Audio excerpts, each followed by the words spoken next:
Welcome, everybody, to another episode of the Mindfully Curious podcast.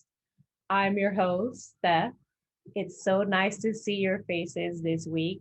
And yeah, that's kind of silly of me to say because I'm not going to see your face, but you are going to see my face and you're going to see today's guest face as well. Today's guest is my friend Dominic DiMaria. He is the artist in chief at his own company called Soul Matter. And I describe what Dom does as professionally empowering creativity. And as you guys may already know, I am hyped for creativity. Like, creativity is what I wake up for, what I live for, and what I will die for. So, needless to say, hyped for creativity, as I hope you are at least a little bit, if not hyped, then at least maybe just curious. Ooh, look at this mug. Isn't it beautiful? It's so unique. And I love how this mug fits in my hands. It's literally like perfect. And guess where it came from? It came from last week's guest, Mr. Colin Peterson. So if you guys didn't have a chance to check out that episode, highly recommend you check it out. And if you like this mug, which, I have really not a good video setup here, but don't worry, if you have any feedback on how to make my video better or my lighting, I would love to hear that because I am not very well versed in the technical components of creating videos or even these podcasts. But what I am a professional at is empowering creativity and nurturing creativity. And during today's conversation, Dominic and I talk all about that. He shares so much knowledge and just so many deep stories from his human experience. And man, you guys, I hope that you are going to love this episode as much as I did.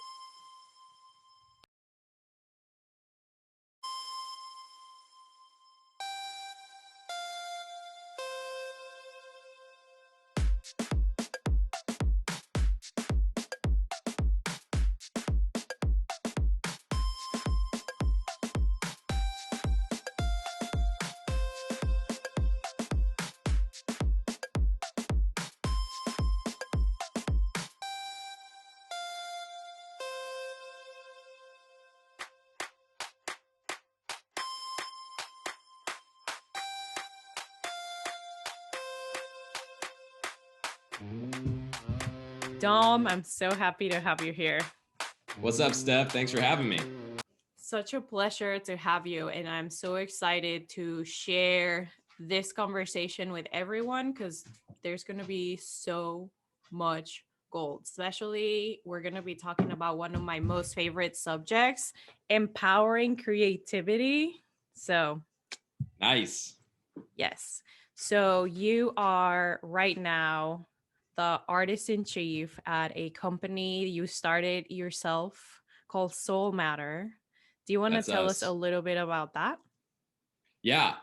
Soul Matter is the brand that exists to start cultural fires. And that's where we like to live. Our projects are, my background before formalizing Soul Matter was I was directing commercials as an independent film director.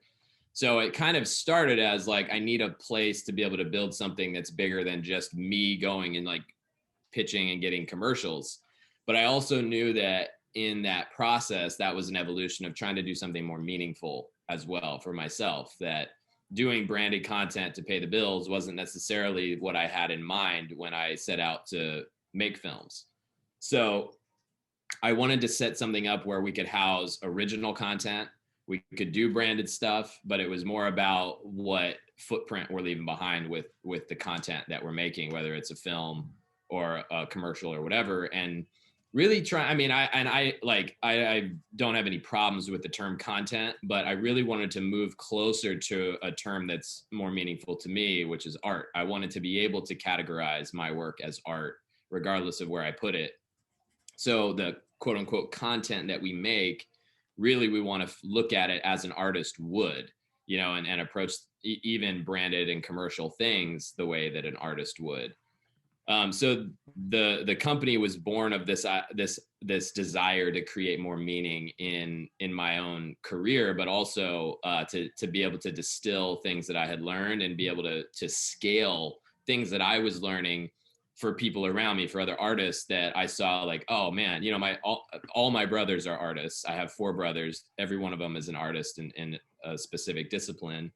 And I just thought like, man, if we could create a hub where, you know, everything that I learn, I can scale out to all my brothers and these artists that I want to support and that I want to collaborate with, that would be what winning looks like for Soul Matter. And so the thing that was tricky about Soul Matter was figuring out over the course of a couple years, just what I really was trying to say. You know, I knew this word meaning kept coming up. I was like, okay, it's something about being meaningful. It's something about being in the moment, you know? So I was thinking meaningful content for the modern era, you know, that kind of stuff. But what I really realized is I needed to go a layer below that and ask myself, what is meaningful content for the modern era?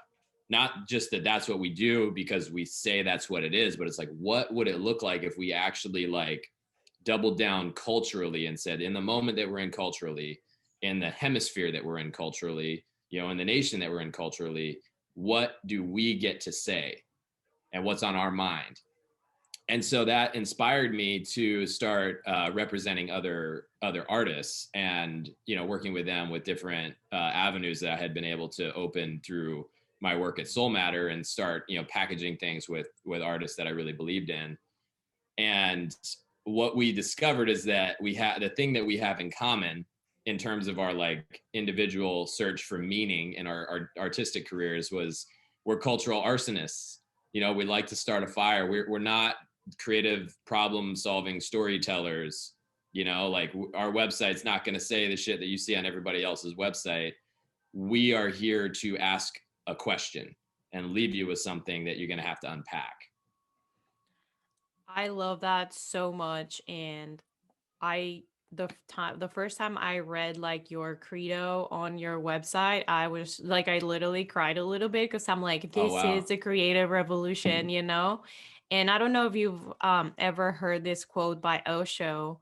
He describes creativity as the greatest rebellion of all time. And this is coming from like a Yes. Buddhist monk, you know? I think that's just so powerful for me and so beautiful and so in line with kind of everything that you were saying.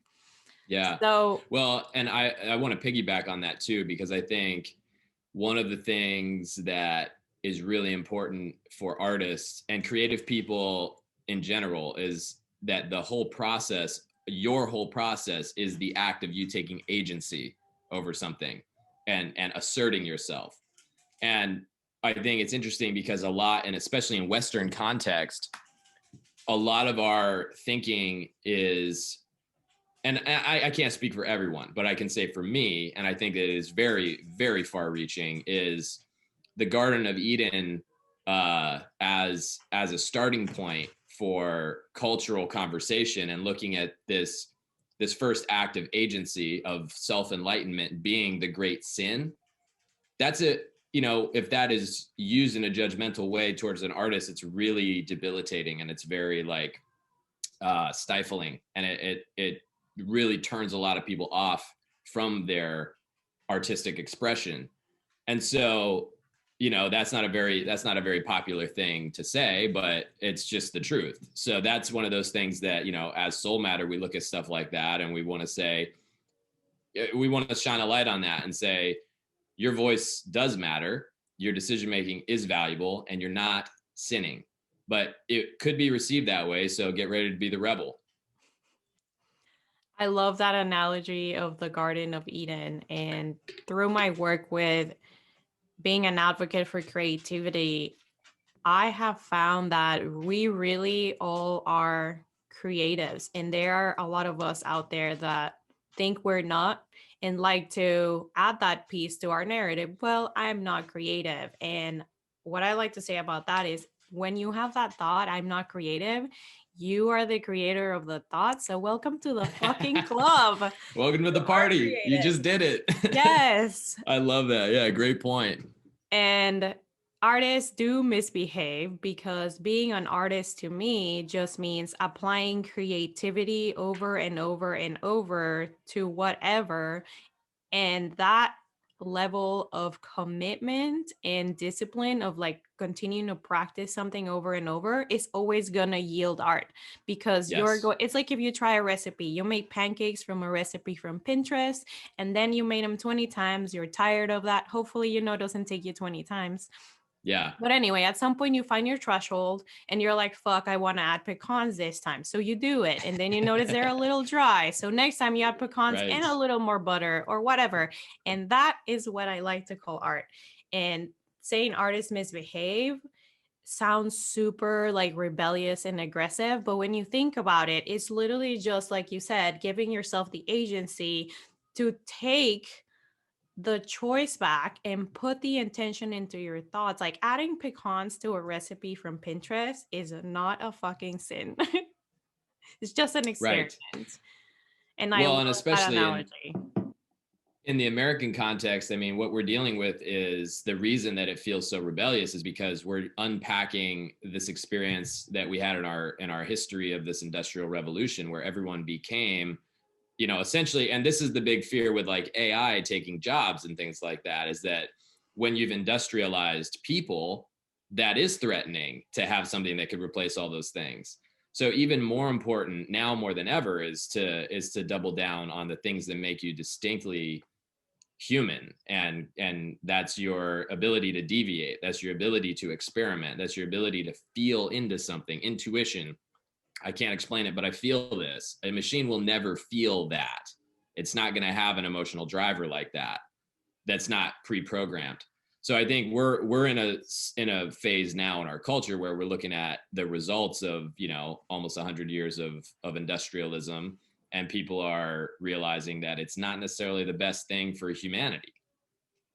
So it sounds to me like industrial revolution, technological revolution. What's next is the creative revolution. You got it, right? This is a very important skill. I really do believe so. So how, or would you mind sharing how your journey with creativity started? Like, how did you find through your life that skill set of just choosing to empower yourself through creativity? Yeah, my creative expression started to reveal itself when I was pretty young. I mean, I think I can see little notes of it here and there. When I was a real little kid, I was in a place where I was really fast. I was really, because I was a little kid, I was short. I was only a couple feet tall. And so what I realized is I started to notice people's shoes, because that's all that was what's in my purview. Like I could only really notice shoes. So I got really interested in fashion. I got really interested in how people, like why someone would wear those shoes versus those shoes and how they described people. And I got really interested in that and started trying to be, more selective with things I was wearing. I'm like 6 years old, 5, 6 years old when I started noticing this, and then I had the benefit of, everything in life is kind of a mixed bag, but I had the benefit of being homeschooled for my entire school career, my entire school experience. And I grew up in Flagstaff, Arizona. So it was a very sort of spiritual, kind of Eastern influenced place in the middle of a state that's kind of known for being a little bit more conservative, a little bit more of a red state, and that wasn't really my experience growing up in the mountains there. It was, I had experiences growing up with people from a lot of different faith backgrounds, Buddhists and Baha'i and Christians, and a lot of different influences. And I think that combined with being homeschooled is kind of a powerful combination, because I think it's a powerful combination because what I basically would do is, my parents would give me a stack of books. These are your books for the next 6 months or whatever. Work your way through them. We're here to help. So I would go sit down in my room and I would sit at my desk and I would just start working on stuff, whatever I could like figure out and understand myself. And there was always stuff I had to take and unpack and learn. I was really bad at math. It's not like I was some like whiz kid, but I think it was the act of taking responsibility and saying like, yeah, here's the schedule and here's the material, make something of it.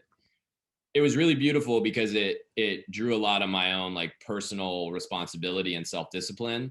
The other flip side of that though, is that I was really distractible, and I was never tested for ADD or anything like that. But I think my mind would wander a lot. And what I started doing is I started getting folders with loose leaf lined paper, and I would just sketch on the folders, and then I would start writing stories on the pages. And I still have those are my early writings. I was 8, 9, 10 years old. I have a folder right in the corner of the room here with all those original writings in them. And what a treasure. I know, it's wild. And I, almost threw those things out so many times, but I look back at it now and it's like, wow, I mean, this was the germ of something real. I've written everything I've produced. Basically, it's not everything, minus a few things. I've written a lot of what I've made. I end up doing that quite a bit. And so being able to draw it back to, I remember exactly where I was. I was in the little corner of my bedroom in Flagstaff, Arizona, in a neighborhood called University Heights. And I was sitting there at the built-in desk and I was just writing loose leaf pages. And that was my first sort of creative expression. And that was all really inspired by movies. Wow, that sounds, again, like such a blessing that you got to, instead of going into a system of education, you really got handed the reins to your own education. And that's so Yes. cool that you got at such an early age, like, holy cow, a chance to just teach yourself how you learn and how you prefer to learn.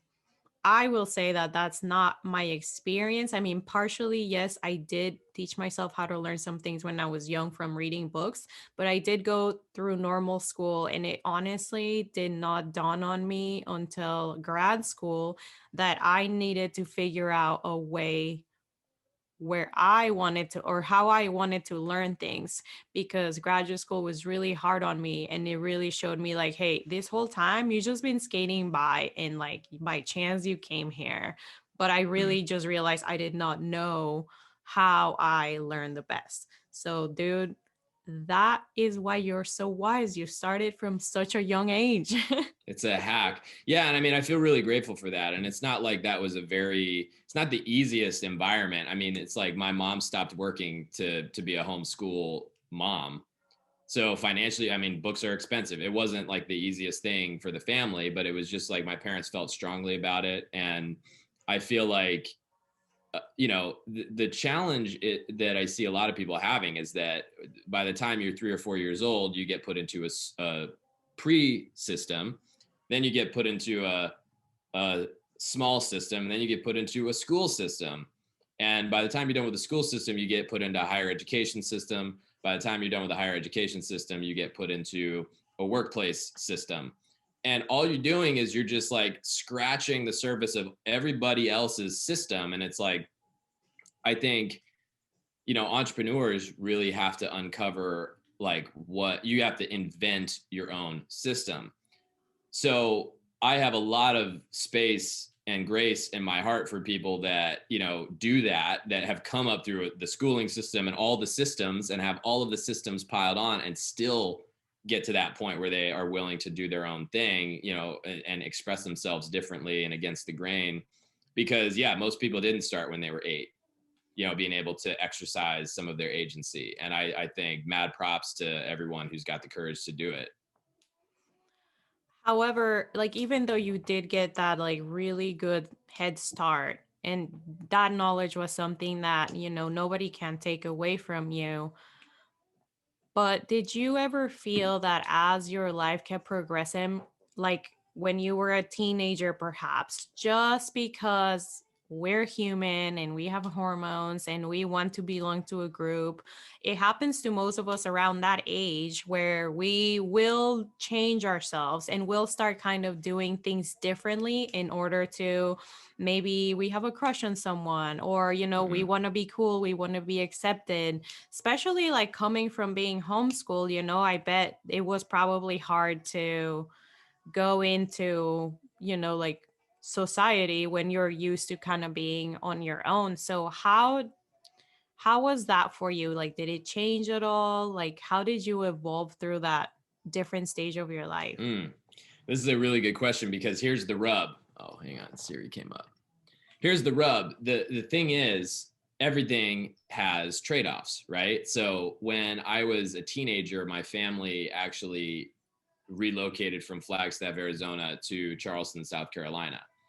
And the real challenge with that was, again, culturally coming from a background where there's a lot of different, spirituality, there's a lot of different belief systems. There's, whatever Flagstaff was, Charleston was the opposite of that. You're not in the mountains, you're at sea level. You're not dealing with people who are becoming Buddhist monks. You're dealing with people that are, like owning plantation lands from, from the South, the whole history of the Southern part of the country sort of started just glaring me in the face, and dealing with really, like seeing more overt acts of racism and bigotry. And all of a sudden I was like, oh, we're not in, this is not hippie Flagstaff anymore. Like, this is a whole different animal. Couple that with, at the time I had grown up with my older brother and my younger brother, but once we moved to Charleston, my family adopted two more boys. My little brothers Zeke and John were adopted, and they're from Liberia. So we suddenly we had, a mixed race family. We have, I have two black brothers and two white brothers. So And much changing for you, man. Wow. I know. And we're doing this in Charleston, where that's all of a sudden controversial, to the greater, the greater community at large, And so couple that with, being homeschooled and a very different homeschool culture in the South, there was not really a lot of community to be had. So I feel like what we ended up, that's really where, I was super lonely during that time. I was depressed. I was dealing with anxiety issues. I was dealing with health issues.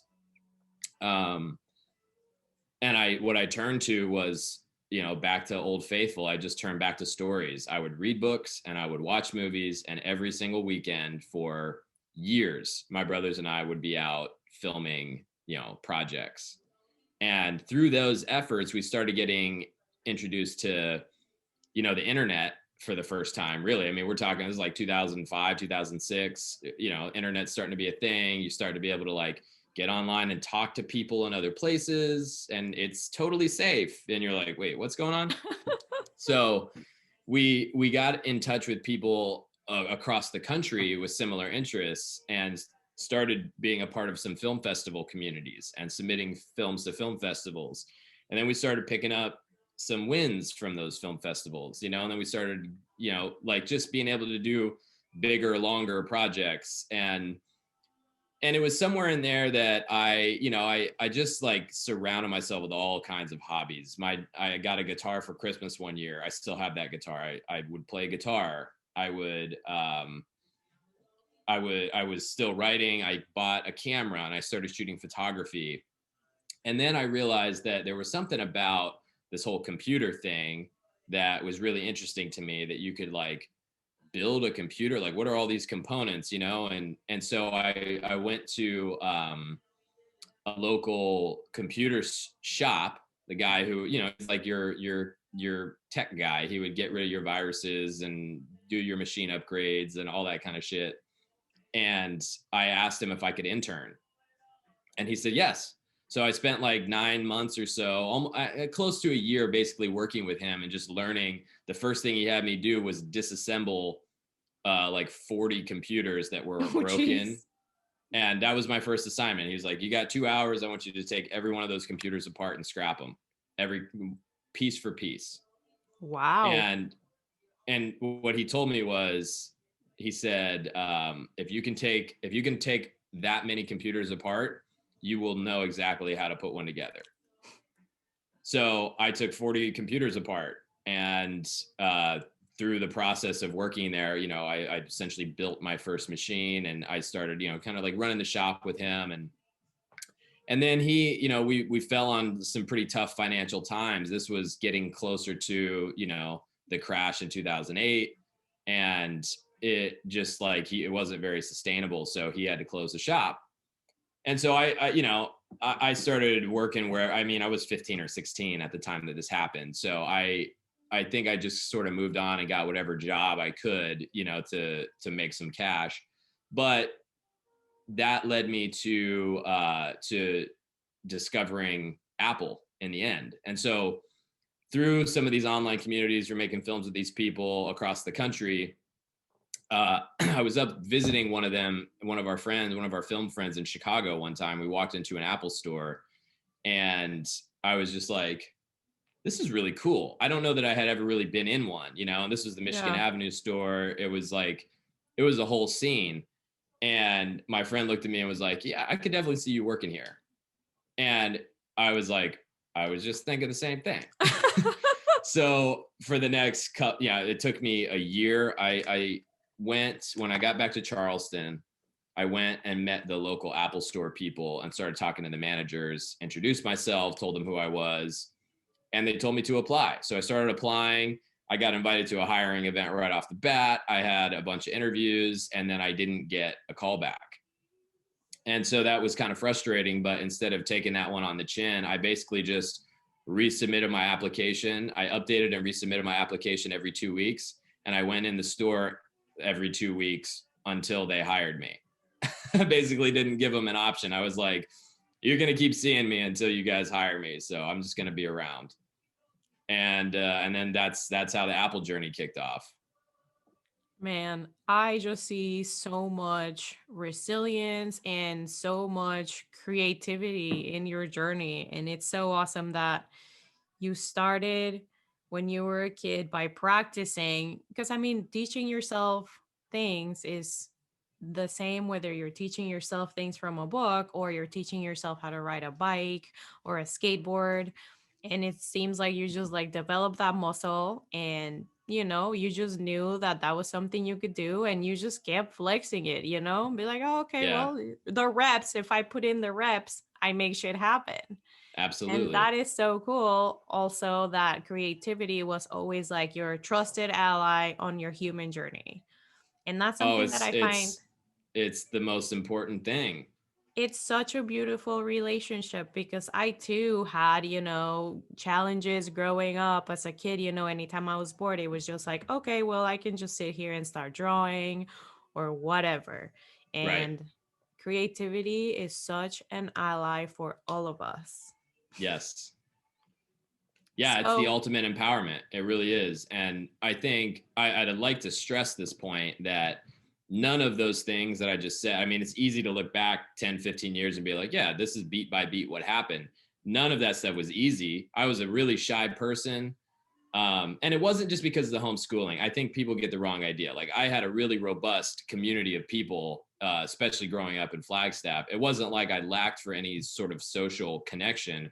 It was just that I was shy. And I think a lot of people are. I didn't have a lot of confidence in myself. I grew up in a culture that was, very, at least in terms of my immediate community, pretty patriarchal. And so that if you have any sort of sensitivity or anything, you get pounced on, and you get ridiculed and bullied and whatever else happens. And so none of this stuff came easy. I was terrified, and I was nervous to the point of, physically shaking at most of these points. And I knew that was one of the drivers when I walked into Apple on Michigan Avenue and I saw just some guy, you know, one of their employees with a headset on teaching a theater of audio professionals how to use Logic, I was like, I want to be able to do that. You know, like I know right now, if you gave me the opportunity, I wouldn't know how to do it. And I don't want that to be the truth of the situation. I want to know that, you know, you can hand me a mic and I can go do that.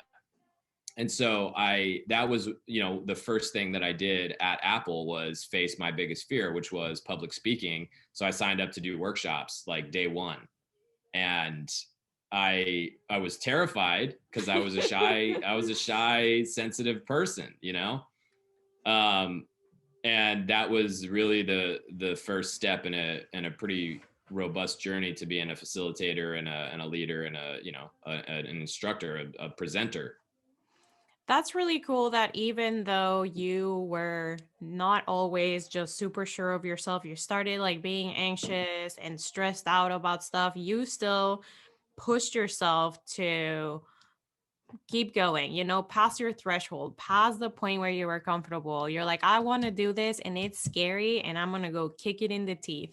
And Yeah. so I would probably think that by practicing that over and over is how one builds self confidence. Because anytime I feel like I build a skill, that boosts my confidence. Be it Yeah. maybe it's like, hey, if you put me in a kitchen, I feel super comfortable cooking no matter what.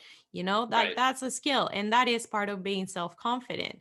And so how would you say that translates to you being a professional creative now? Because I would say that in order to be at the level you're now, and anybody that's trying to transition into being professionally creative, it's hard because you're literally putting yourself out there, your work to be judged, and you know, not everybody's going to like it, and that's totally okay, and that's a skill that you need to have. It's having that self-confidence, that self-awareness, and I would even say that self-kindness to yourself.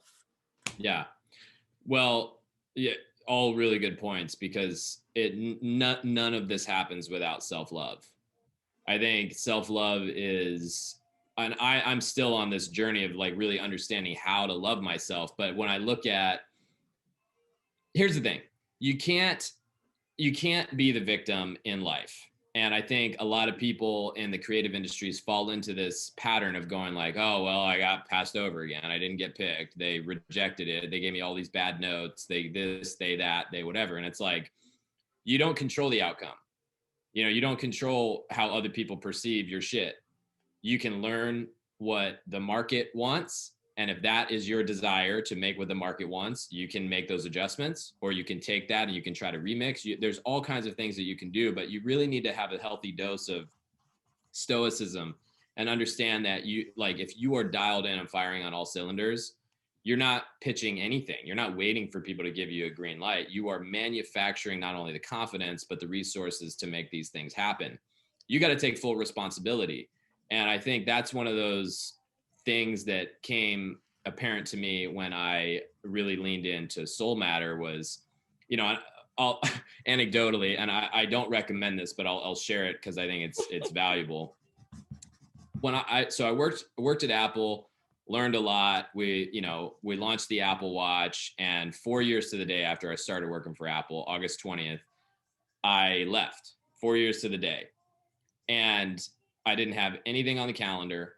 I didn't have a single, I knew I wanted to make films. I didn't have a single shoot booked. I had just finished some client work. I'd started overlapping and I was getting busy enough that I knew couldn't really do both. But then by the time I left, the work had dried up. I was a freelancer. You know, a little bit about my accident experience, which I can get into a little bit more later, but I just knew that I had to make the leap, but it wasn't a good situation. So I started slowly building up to the point that I had some work coming in, and I was working on like creating, revenue, creating clientele, saved up some money. And I finally took a trip to LA because I was sort of eyeing it. I wanted to move to LA and be more in like the mainstream Hollywood, industry. And what I did while I was there is I took all these writing samples. I had spent years, I was writing screenplays. You know, I had half a dozen screenplays that I had written. And I sat down for a month in Los Angeles and called every management company I could find. You know, I called managers and agents, and I ended up making 87 phone calls or emails. I got one response from someone who was kind of interested. And what I realized in the long run of being in, you know, the professional art, you know, industry, like, those people will find you. Yeah, you don't want to pitch to 87 agents. You want to take a phone call from the one agent that wants you because you're being prolific at what you do. And a lot of those questions get answered when you're being productive, when you're putting yourself out there, you know, and you've found your groove. So I don't recommend that process, but I will say that, you know, that didn't stop me at all. I spent a month working on this. I got one like marginally interested response. I came back home. I followed up time after time after time with this guy, and eventually he just dropped me. He didn't want, you know, it wasn't a good fit. And so that was one of those things that I really had to learn to, you know, let roll off. That wasn't, you know, it was a reflection of what value I was able to bring to those people at that time. And it wasn't a reflection at the same time of my self-worth, you know, like, because I was young and learning and not a very valuable creative at the time, doesn't mean that I'm not a valuable person. It just meant that I had stuff that I needed to get better at. And I also needed to find a sweet spot that was a good fit for me in the industry, that like I could really express all the sides of myself. And I think I kind of kicked, you know, I ran into some issues with that, because doing commercials, you're making stuff for clients. And I always had a hard time translating between like how to make something that I really, really wanted to make and doing something for someone where I don't necessarily have, you know, the right kind of authority, or I can't really play in the format that I want to play in. And I just really had to release a lot of that stuff, you know, and I realized that like doing work for clients, man, I mean, it can be wonderful. You just got to work with the right people that value your input, that want what you have, that you're not trying to force feed anything or, you know, force stuff into weird shapes. And at the same time, realize that these types of like brand centric limitations can give you a lot of opportunities to be creative. And I think creative people, they see a bunch of doors and they love having a bunch of doors available. You know, Blair Enns talks about this in the book, The Win Without Pitching Manifesto. When you walk through one door, you know, creatives think that that's it. Like, I've walked through this door, I've pigeonholed myself, I'm going to do this forever. But what you don't realize is, out of those 20 doors in the room, when you walk through one of them, there's a million more doors on the other side, all kinds of new things to do on the other side of that. So we have all these really like limiting thoughts about what client work, what professional creativity is. And I think that what I really want people to focus on is expressing what is distinctly their perspective. And I think that applies for every person, not just somebody that would say they're professionally creative or part-time creative, even though we already agreed we all have thoughts that we are all fucking creative. But it applies to everyone. I personally like to think that at the end of our lives, we're all artists, and our biggest masterpiece is our life. And, you know, at least I feel like with my people that I've known that have passed away, I feel like those last few moments, it's always kind of like looking at life and being like, yep, I made that poop, or, you know, like, hey, I made that masterpiece. But one thing that I heard you say is that you can white knuckle your way through the lesson, but you don't have to. Right. Wait, what? You don't have to. So where did we learn that we need to high knuckle, you know, submit to the system, whatever? I feel like that's just kind of, you know, part, like you mentioned, of the Industrial Revolution. You know, we're just cogging a machine, and, you know, white knuckle, like put your mind like at rest, do not create. All you have to do is punch this button. Yeah. Well, I mean, here's the thing, like everybody wants to be in this industry. And I know that's an overstatement, but creativity it's very desirable. People see professional artists, and I saw there's this video. It might have even been like a funny TMZ thing, but Will Smith got asked by someone on the street one time. They were like, Will, how do I do what you did? And his answer, he kind of got bent out of shape, but he was like, you're not going to do it. You're just not going to do it. He's like, I mean, it's 100-hour weeks every week to express yourself and be vulnerable and like put your perspective out there. You won't do it. So I think that's one of those things that I had to really wrap my head around, is that, you gotta bring something to the table that's compelling. That's just it. If you are wanting to do the song and dance of being an artist that is in front of a large audience, and you're saying, this is how I feel, I mean, someone's gonna have to want to watch that. You know what I mean? For that to be interesting. So I think this is where there's a couple paths available. There's the path of what I call the path of the creative professional, and then the path of the artist. And the creative professional is, and like this, there's no shade here. I'm just saying, I think that these are things that are distinct from each other. Yes, no Creative judgment at all. professionals, yeah, none, never. Creative professionals can learn to navigate these sort of industrial environments that are based on creativity, like the agency world, for example. It's a bunch of graphic designers and creative directors and art directors and people that do all these very specific skills, and you have to be able to hire them based on experience and results and outcomes that you can see. And on the art side, I think, obviously what we stand for, what Soul Matter and our membership community tribe really focuses on, is creative fulfillment, mental health, financial profitability, because those are the things that are important to be able to be sustainable in your artistic career. But it's not necessarily, it's not always that commercial viability is the number one motivator for doing a project. We're talking about intuition. We're talking about, I feel, because of all these things I've done to understand my perspective and where I'm coming from, I feel like this is something I need to lean into. Okay, And so I feel risky. like that was a huge gold mine. If you don't mind, let's just repeat, what were those things that are the keys to make creativity sustainable, and what you offer through your work?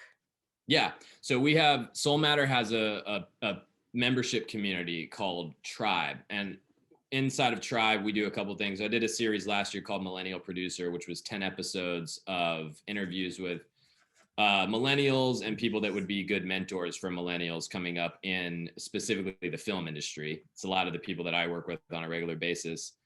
And then we do workshops. We have a creative curriculum called I, and I is a creative curriculum that's designed to help artists help artists experience creative fulfillment, financial profitability, and mental health. And I think that the intersection of those three things is how you create sustainability as an artist, as a creative person. And again, guys, that is such a golden nugget. And it's so cool that he also offers the support of a tribe, being able to be financially healthy, have your creativity fulfilled, and have your body health in order. I feel like that is so important, because part of like the cultural picture of an artist a lot of the time is the drunk artist, or the artist that like ODs, and artists that party all the time. And I love that you are bringing that kind of like rounded, more holistic approach to the like empowering creativity. So important. And thank you for doing that. Oh, well, yeah, of course. I mean, I think that it's just stuff that I've had to learn. I feel like I really resonated for a long time with this idea. And this might be a good time to talk about my accident, because that really shook up a lot of things in my life. While I was still working at Apple, I used to commute to work on my bicycle. I was going straight through a green light one night after work, and a Toyota 4Runner turned left in front of me in the intersection and took me out.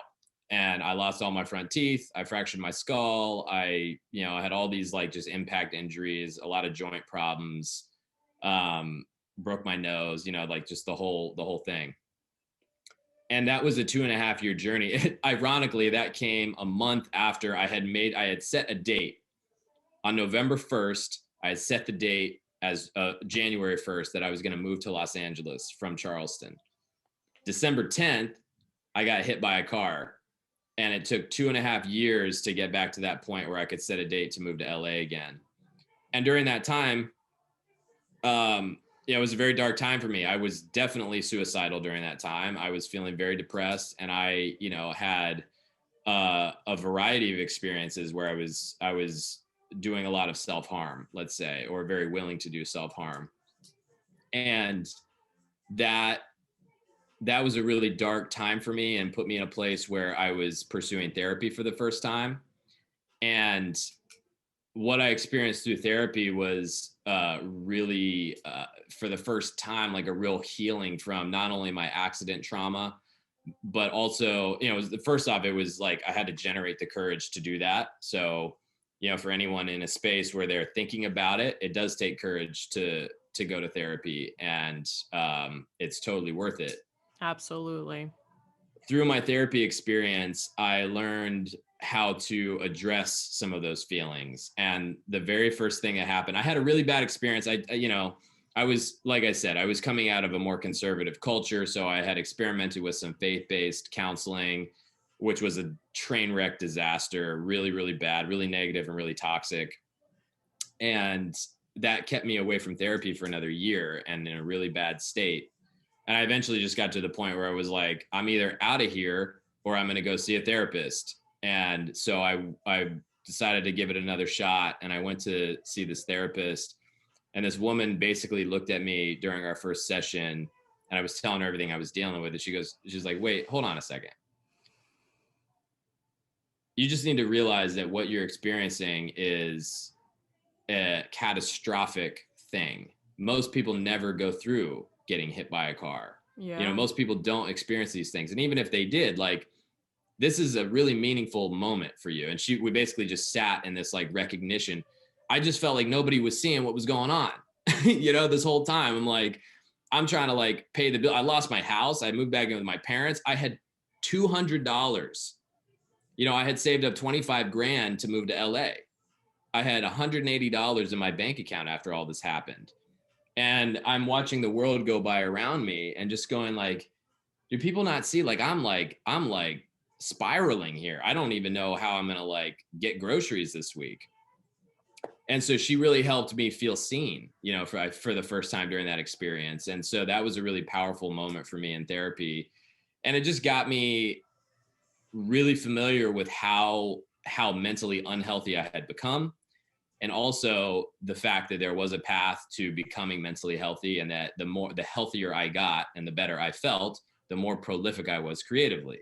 And then it wasn't such a burden to write stuff. And it wasn't necessarily a good thing that all my shit was dark. And it just was, my creativity was not a healthy chemistry for me at the time.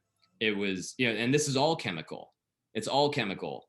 And life begets life. And if you can get into a place where you are healthy in your mental, then you can talk about darkness.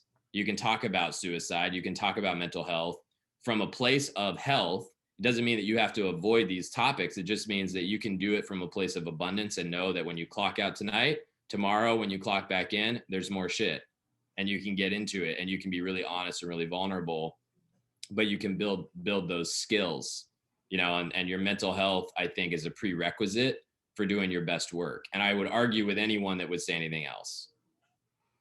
I agree with you. And I think that's where that compassion, like self-compassion element is so important for everyone. Because again, you mentioned being in this dark space was not yielding like a good relationship with my creativity. And as we agreed, we're all creatives. Perhaps, for you were not able to write your screenplays and get in touch with that person, that writer.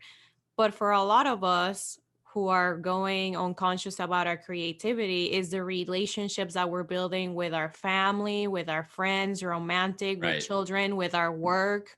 Even for me, the relationship with food, with substances.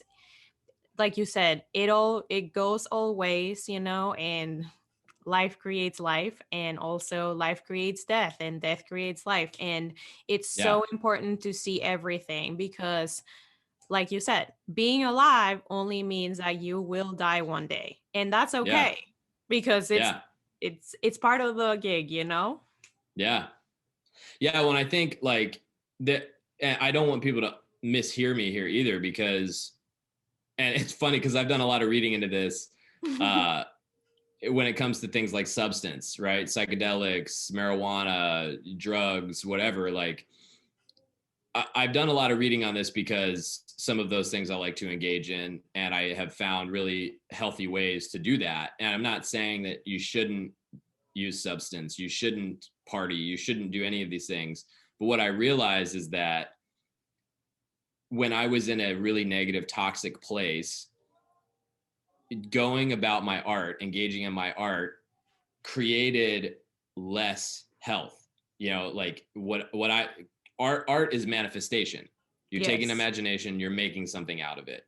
So if your imagination is in a really toxic, negative place, whenever you go to manifest, you know, this is a lot of what you're manifesting. And I think some people have found ways for art to be, you know, therapy for them during those times. That's not what I'm talking about.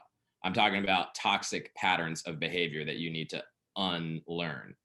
And even thinking about, I just read Nikola Tesla's autobiography, and he talks about substance too. He's coming out of like the Prohibition era United States, and he was Wow. talking about how he said substance is always part of this. He said it's a normal part of invention, but he said with anything, you've got to have discipline.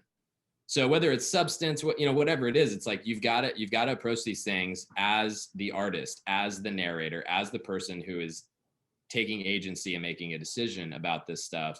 And I just felt like it was really a lot harder for me to do that, to create value, to do things I was proud of, to do that consistently without having a real baseline of feeling, you know, mentally healthy.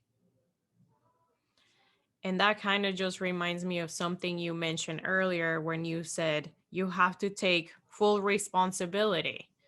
And Mm-hmm. that is manifesting, period. You know, that's such a trendy word right now, manifesting. But it's like when you take full responsibility of you as a whole person, mind, body, Right. and soul, then all of a sudden you start manifesting. And the thing is, you can do that from awareness and intention, or you can do it like a lot of us go around a lot of the time unconsciously, just because it's easy, because everywhere you turn is telling you what to do. Listen to this podcast, watch this show, buy this milk, drink this Right. drink. Yes, doing it out of intention and discipline and finding what works for you. Yes. Well, and asking yourself questions about like your ratio. I think, you know, we're dealing with all kinds of new media in today's world. And it's great, you know, with these like eternal, infinite scrolling news feeds on Instagram, on Facebook, on whatever platform you're on. It's a super easy question. How much time do you spend scrolling versus how much time you spend typing a post? And it's those simple things. It's like you really don't need to look at the feed all day. It would be more worth your time to manifest something and put it out there, put it on the feed. Take 2 hours and do that. Take all day and do that, because it's better than taking all day and swiping through it, you know, and like looking at an eternal list of other people's opinions. And if you think about it in like a kind of bird's eye view, is consumption is easy. And unfortunately, consumption and overconsumption is going to lead to us running out of resources without even noticing. And when Right. you say you can put something back, it's like you can reinvigorate that environment when you put something back. And something I love Seth Godin, and he says creativity is an act of what's the word? What's the word like when somebody gives a lot? I want to say gratitude, but it's not gratitude. Generosity. Yes, it's an act of generosity. Mm-hmm. And when you think about it like that, it's so empowering because it truly is an act of generosity. It's easy to Yeah. consume, but it's hard to put the work and like build something. But it Yes. really is such a generous act. I agree 100%. And just think about, I mean, how much work it takes to put out, you know, okay, for example, 10 episodes of a podcast. I mean, I can take it down to the nub on all the steps and what it takes. It takes a lot of work. You know how easy it is to listen to 10 episodes of a podcast? You can do it while you do everything else. You don't have to change a single thing. You put your headphones in and you could walk around, do nothing while you do it. And I think that's, we've got to appreciate what creators are doing, that being in disciplines of creativity and being able to clock in at 6 a.m. every day and say like, okay, this is how I'm going to manifest today. It's a very particular set of disciplines. A beautiful, loving way to misbehave. Find your taste. Yep. Dom, we're getting close to time here, or maybe going a couple minutes over. Do you have any projects that you're super excited about, you want to talk to us about? We did mention the Soul Matter Tribe. Yes. I've been part of some of your events, and I would highly recommend anybody listening who's a little bit curious or at all curious to check them out, because they're amazing experiences. But anything else you would like to share? Yeah, well, first, thank you for plugging Tribe. I'm grateful for the spotlighting on that, because that's something that I feel like it's one of my favorite things going right now. People come in and walk away with some really great takeaways, some really great actual physical deliverables from the workshops. So that's the goal. Man, I want to plug so many things. I'll give you the cliff notes of what we've got going on for for Q1 at Soul Matter. We have a few films coming out. We just released our film Scorn, starring Lindsley Register from The Walking Dead. That's going to be it's available in North America now. It's going to be available streaming worldwide in the next month or so. It's being distributed on all the platforms. So that's a fun film. It's a psychological thriller, sort of a suspense thriller.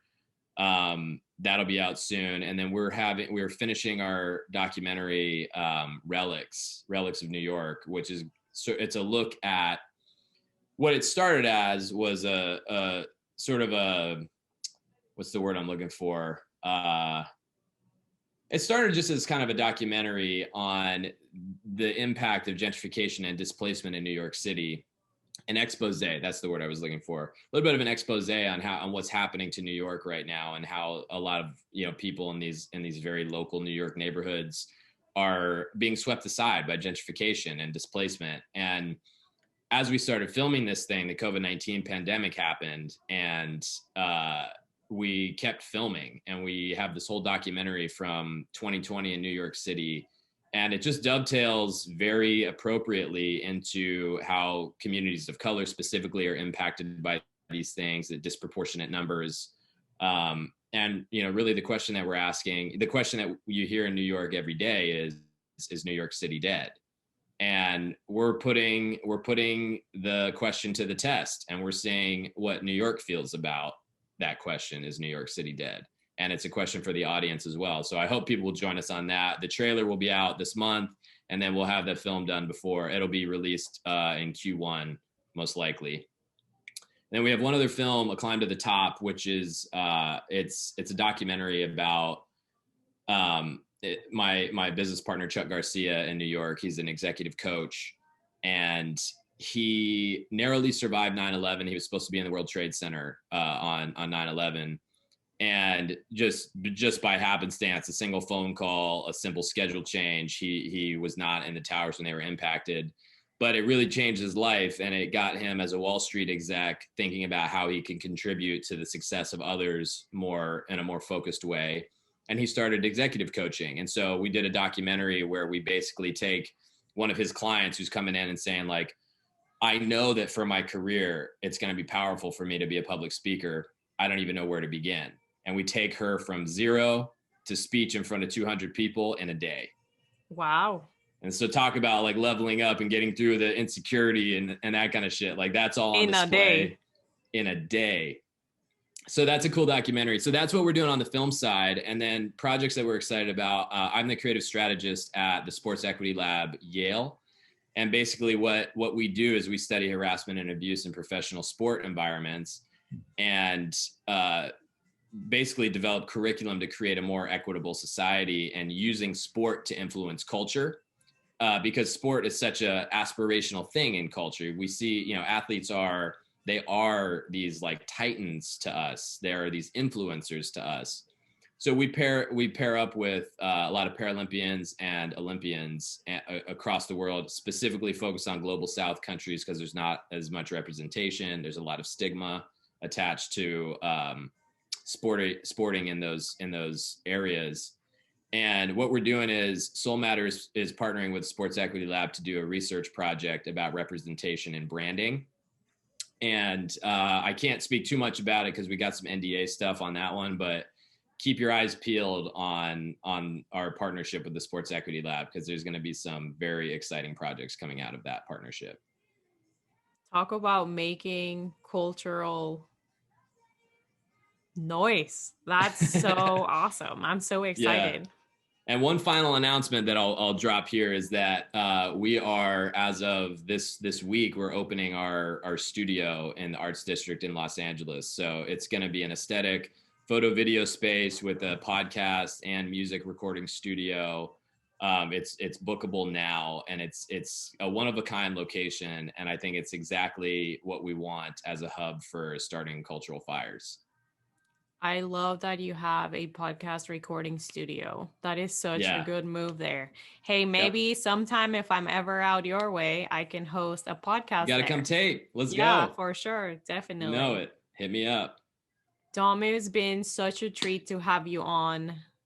Thank you so much. And do you have any last words for our audience? You're really good with words. So if you have any of your inspiring words, would be awesome. Yeah. Well, first off, Steph, it's really good to see you. I appreciate you having me on. This is fun. It's always interesting to see how the conversation goes and like all the different pieces of my story that I get to talk about. And I'm grateful that you're making space for that to happen.